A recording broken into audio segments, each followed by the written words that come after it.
ڕووی خۆت بەرامبەر خەڵک گرژ مەکە، خۆت بە شت مەزانە. باوکت پیاوە خۆ تۆ پیاو نیت، باوکت ناودارە خۆ تۆ ناودار نیت، باوکت کار بەدەستە خۆ تۆ کار بەدەست نیت، باوکت شتێکە و لە ناو خەڵکا خەڵک ڕێزی لێگرێ خۆ تۆ هیچ نیت. ڕێز لە خەڵک بگرە کوڕم. ولا تصعر خدك للناس ولا تمشي في الأرض مرحا. باڵ فش مەکەرەوە بەناو کۆڵانەکانە مەڕۆ، خۆت بە شت مەزانە، خەڵکیت پێکەم نەبێ. ئەمە نەسیحەتە. ئێمە وەکو مسلمان بیرەکەینەوە سەیری با لوقمان بکەین چۆن نەسیحەتی کوڕەکەیەکا بۆ ئەوەی نمونە بێ لە کۆمەڵگەیە. یەکەم شت پێی ئەفەرمێ وإذ قال لقمان لابنه وهو يعظه ولقد كرمنا بني آدم. بموعظة وآموشگاری ئینسان دێتە سەرخەت. پێویستە هەر کەسێ لە ئێمە ئەم چەند ئایەتەتان بۆ نەقڵ ئەەکەم بە چاوی اعتیبارەوە وەری بگرن.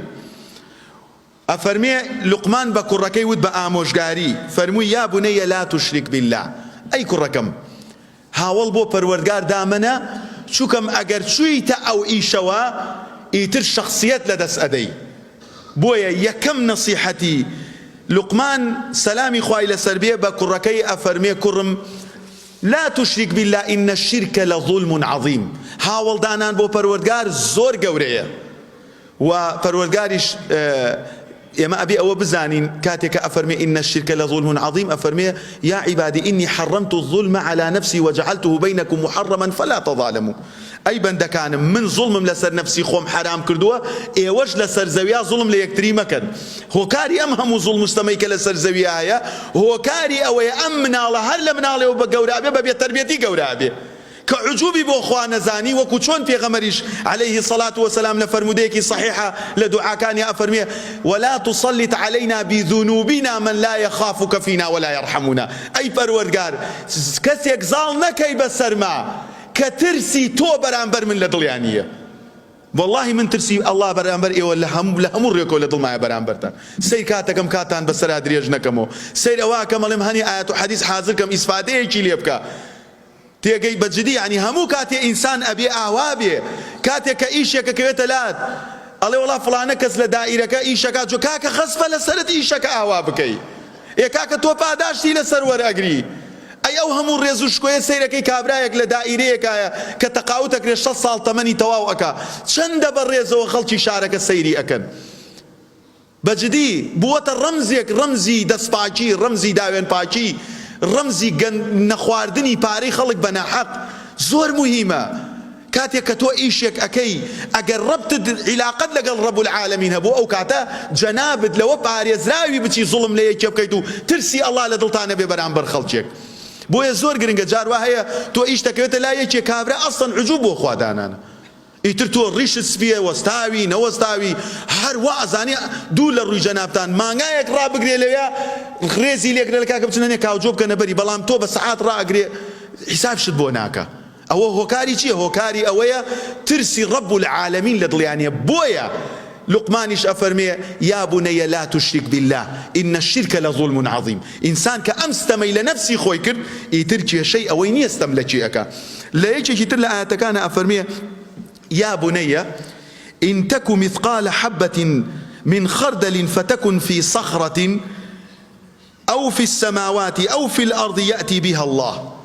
طبعا أما زور جرينجا لقمان أفرمي أي كرشرينكم ئاگات لێ بێ یەک مسقاڵە زەڕەیەک لە ناو بەردێکە لە بن زەویە لە ناو ئاسمانە پەروەردگار ئەیهێنێ شتی لێ ناشارێتەوە.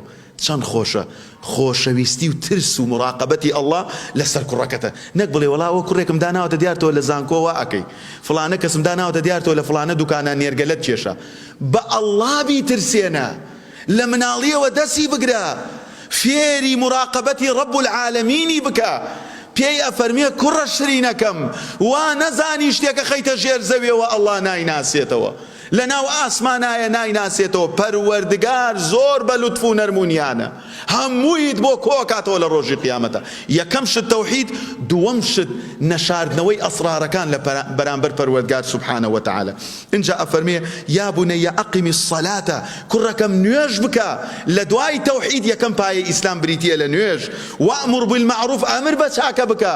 کورە ئینسانێک ئەگە لە ناو کۆمەڵگەیە سوڕایەوە بینی خوشکەکەی سفورە، بە خوشکەکەی نەوت گەورەترین خائینە، تۆ ئەگەر ئەمر بە چاکە نەکەی چ فەرقت هەیە لەگەڵ کابرایەکی خراپە؟ وأمر بالمعروف وانهى عن المنكر ڕێگری بکە لە خراپەکاری واصبر على ما أصابك قسم بخوا فێری تەوحید بی و نوێژ بکەیت و ئەمر بە چاکەکەیت و نەهی لە خراپە بکەی کوڕەکەم هەست بەوە بکەی شتێک ناشارێتەوە لە پەروەردگار ئەبێ ئارام بگری لەسەر ئەوەی تووشت ئەبێ ئەم ڕێگەی کەڵە پیاوەکانە ڕێگەی پێغەمبەرانە ڕێگەی پیاوچاکانە هەر شتێک ئەم شتانی تۆ ئەیکەی ئیلا تووشی چەرمەسەری ئەبی بۆیە ئەگەر وەکو ئەمەت کرد ئەو کاتە پەروەردگار تاقیت ئەکاتەوە واصبر على ما أصابك ئارامیش بگرە لەسەر ئەوەی تووشت ئەبی ئەچێتە بەشێکی تری ولا تصعر خدك للناس ڕووی خۆت بەرامبەر خەڵک گرژ مەکە خۆت بەشت مەزانە باوکت پیاوە خۆ تۆ پیاو نیت باوکت ناودارە خۆ تۆ ناودار نیت باوکت کار بەدەستە خۆ تۆ کار بەدەست نیت باوکت شتێکە و لەناو خەڵکا خەڵک ڕێزی لێگرێ خۆ تۆ هیچ نیت ولا تصعر خدك للناس خەڵکی بەوە مەزانە کە کارەکەر و نۆکەریتون ڕێز لە خەڵک بگرە کوڕم ولا تصعر خدك للناس ولا تمشي في الأرض مرحا باڵفش مەکەرەوە بەناو کۆڵانەکانە مەڕۆ خۆت بەشت مەزانە خەڵکیت پێکەم نەبێ ئەمە نەسیحەتە ئەمە قورئانە خۆمە قسەی من نییە بڵێم ئاوا مناڵەکانت نەسیحەتکە یەکێکە سوورەتێکی لە قورئانی بەناوە ئاوا نەسیحەت کوڕەکەی ئەکا إن الله لا يحب كل مختال فخور پەروەردگار خەڵکی فەخر فرۆشی خۆش ناوێت بە خۆت و بە عیلمت و بە شەهادەکەت و بە باوکت و بە بنەماڵەکەت و بە ئیشەکەتەوە بناسی پەروەردگار ئەم نەوعە خەڵکانە سووکەکە لە هەموو مەجلیسێکیشا مەزموم ئەبی پەنا بە پەروەردگار منجا ئەفەرمێ وەقسید فی مەشیک وەرە گوێ لە قورئان ئەڵێ لەسەر خۆت بڕۆ کوڕم ڕاکە ڕاک مەکە جا لە ناو کووردا ئەڵێن فڵانە کەس ئەڵێ بەدوای کەفیلە ڕاکە جاڕۆ ئەڵێن بڕۆ کەفیلێ بێرە ئیشەکەت بۆ ناکەیت ئەم کۆڵان زاکە حاجی بدۆ ولا وەقسید فی مەشیک لەسەر خۆت بە نەرمونیانی ڕێکە پێویست بەوە نییە بە هەڵە داوان ڕاکەی بەم کۆڵان و بەو کۆڵانە بۆی خەڵکی وات پێت نەبڵێ بەخوا ئەمە کابرایەکی جرفنە معدل جرتە جرتێتی لەم کۆڵان بۆ ئەو کۆڵان لەم فەرع بۆ ئەو فەرع ها یا ئەڵڵا یا سەتیر بزا چی ڕوویداوە هەمسار ڕای کرد ئاوا مەبە عەلەیکە بالتەئەنی لەسەر خۆت بە پەروەردگارە فەرمێ وەغضض من صوتک دەنگ بەرزەوە مەکە مەقیڕێنە بان خەڵکە خەڵکی لە تۆ بچووکتر نییە ئین ئەنکەڕ الئەصوات لەصەوت الحەمیر کوڕم ئەگەر جرپت کرد و دوو لە ڕووجەنابتان وەک گوێ درێژ جووتەت هەڵدا لەسەر خۆت نەبووی قیڕەقیڕت کرد و خەڵکیت بە بچووک زانی بزانە وەک گوێ درێژێکت لێ دێ ناخۆشترین بۆن کەرە مامۆستایەکەویت ئەگەر نەڵی کەر و بڵێ گوێ درێژ و فەرژینێ قایم بێ لە ڕووتان وەک ئەوە وایە بڵێ مارسیدس بۆیە منیش ئاڵێم خوای پەروەردگار کە ئەفەرمێ گوێ درێژ یعنی کەواتە ئەبێ بزانیت ئەگەر ئەم سیفەتانە هەڵنەگری وەکو گوێ درێژێک لێ دێ لە ناو کۆمەڵگەیە پەنا بە پەروەردگار